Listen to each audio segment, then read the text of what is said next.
Forgot to take the first half, but no loss. It's only going to get better. This is the better half, baby.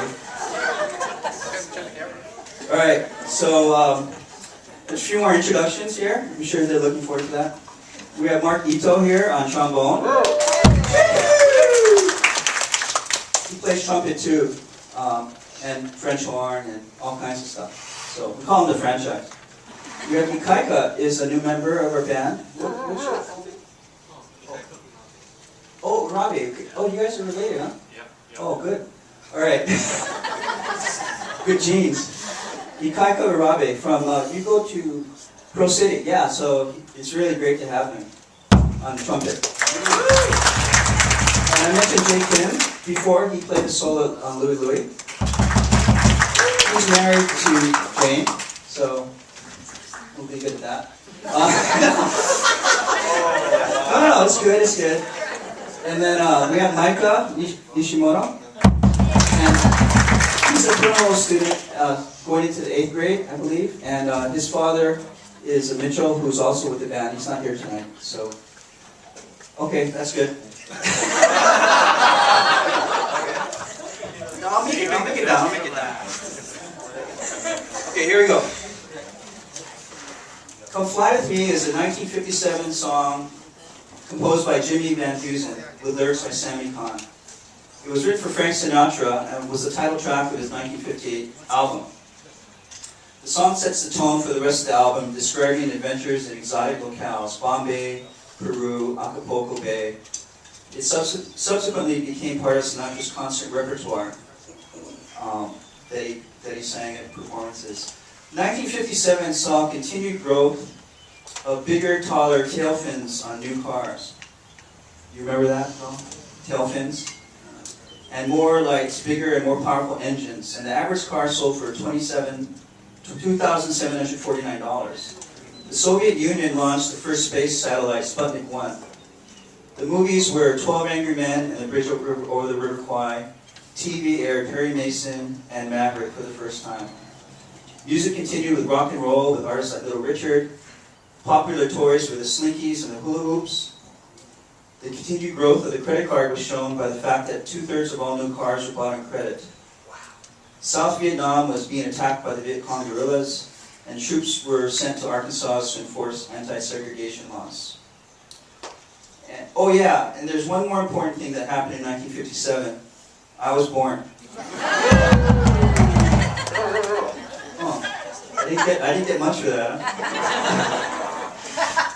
Okay. Neither did your parents.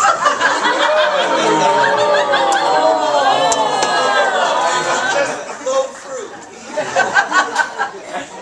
You gotta love him. Now you don't.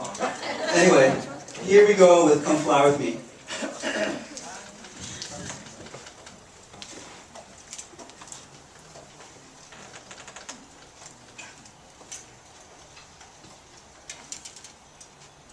Oops. Okay, ready? 1, 2, 3, 4.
started out a little slow. It was "Come Sleep With Me" in the beginning.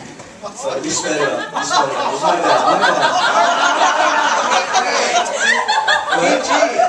PG. Oh, sorry. I don't think that. Anyway. No. Here we go. Moving on. Oh. Let's get a few more off the list here. Peanut gallery. We have Jay Kagehara on trumpet. Right there. I'm Jeff. That's what you get. I'm sorry. We have K-Dog. Kevin Lee on tenor sax. And we have Max Hayworth on tenor sax also. He's home from college, so we'll have him. And Tantan Wong on alto sax. So we're done with the introductions for the night. And, no. Moving right along. The Magnificent Seven is a 1960 American Western film directed by John Sturges. A Western-style remake, I didn't know this, of Akira Kurosaka's 1954 Japanese film Seven Samurai. It stars Kurosawa.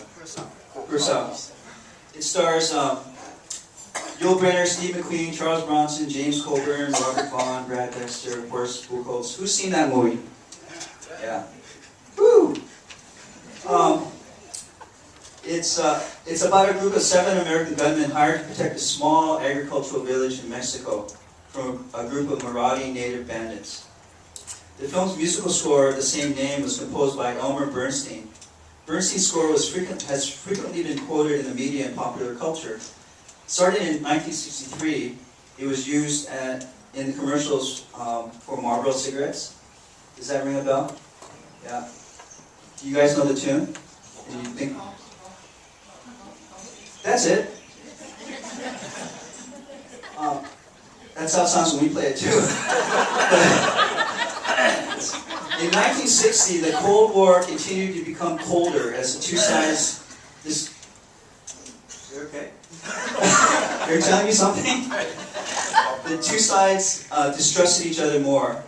John F. Kennedy and Lyndon Johnson won the presidency and the vice presidency by the smallest margin in history. 113,000 votes out of 68 million. The sexual revolution of the 60s began. The use of birth control pills. Hugh Hefner opening his first Playboy Club in Chicago. The Flintstones was on TV. Notable movies were The Magnificent Seven and Psycho. The laser and the heart pacemaker were invented. France tests the atom bomb. Notable names that appear in the limelight are Cassius Clay, Sir Francis Chichester. I don't know that person. Chichester, is that right? And the U.S. sends its first troops to Vietnam following the French withdrawal in 1954 against North Vietnam. So here we go with the Magnificent Seven.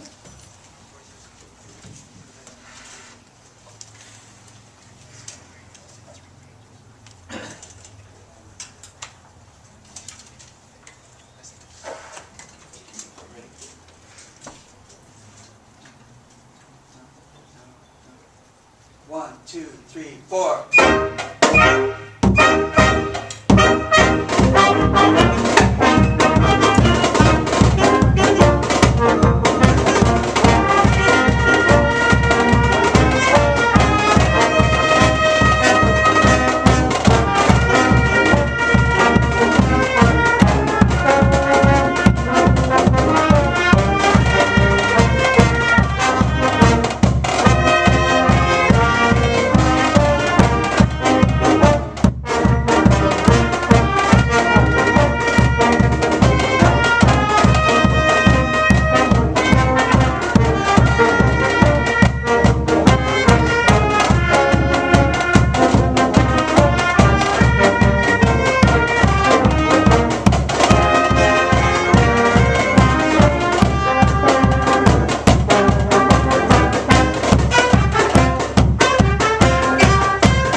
we've got Dave Tanabe on the tuba, back left there. Yeah.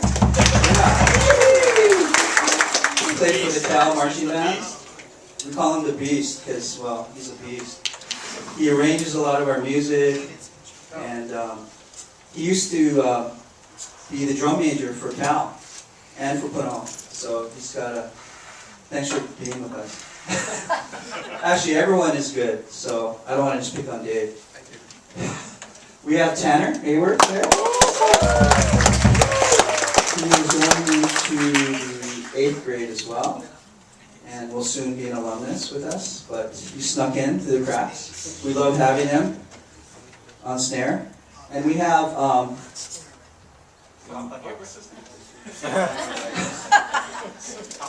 Mark Hayward on drum. That's not right, you guys know him. But no, he's great. He's great to have. He's very musical. He's the leader of our choir, and very musical singer, actor, was on Broadway, does commercials, you name it. So it's great having Mark. Our next song, we'd like to salute the men and women of our armed forces who have served our country, some sacrificing their lives. There are many examples, and I've been watching a lot of military movies lately because I always liked them, so I'm kind of watching them again.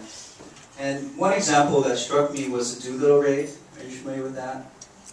And in the Doolittle Raid, it's actually at the end of the movie Pearl Harbor. They have a little part of that, and there's a whole movie on Doolittle Raid called 90 Seconds Over Tokyo. But after the attack on Pearl Harbor, this was their very first raid on Japan by American planes. How can they get there, right? Because they can't fly there from the United States, it's too far.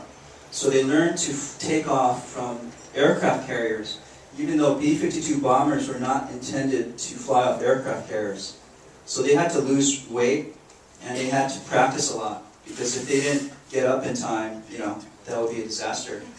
So 18 of these planes took off from an aircraft carrier in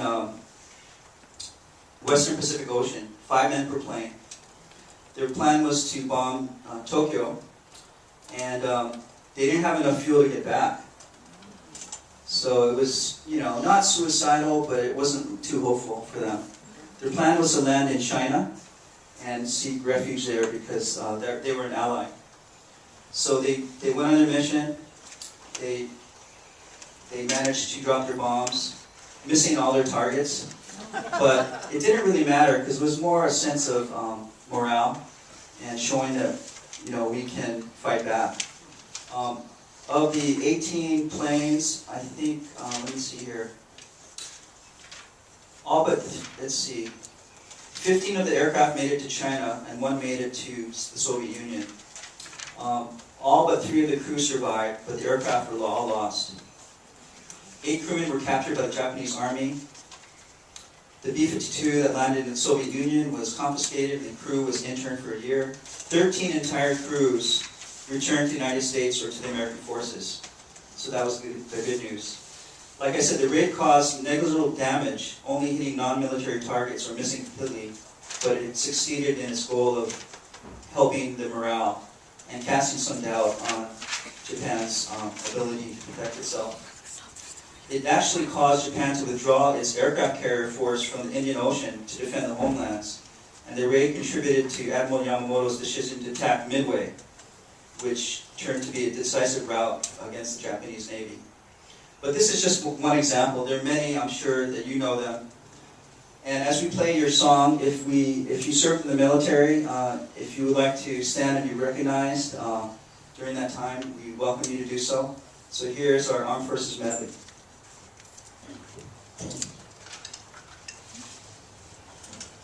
So you'll give us some cadences in between here. Just a roll off to begin with.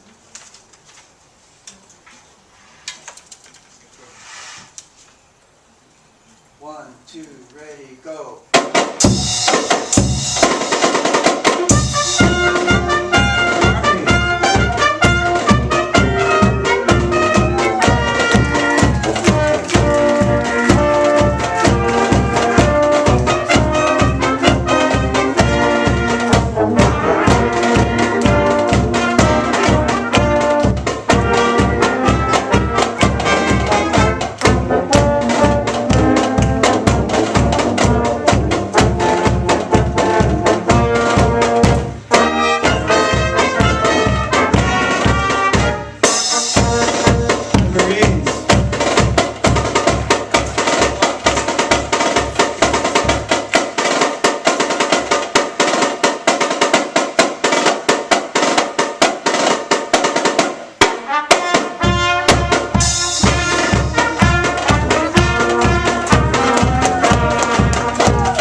He aired